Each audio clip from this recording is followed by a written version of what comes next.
Role of biodiversity of animal. Grup saya telah memilih cacing.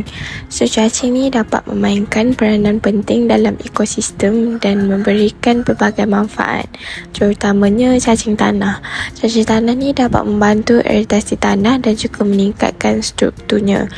Ia juga membolehkan air dan nutrien meresap dengan lebih baik. Cacing tanah ni, dia memecahkan bahan organik dan mengitas semula nutrien, menghasilkan bahan buangan yang kaya dengan nutrien yang menyokong pertumbuhan tumbuhan. Selain itu, cacing tanah ni dapat menjadi sumber makanan penting bagi banyak haiwan. Ia juga dapat menyokong rantaian makanan dan kepelbagaian biologi. Dengan kehadiran cacing tanah ni juga boleh menjadikan petunjuk kesihatan tanah dan ekosistem.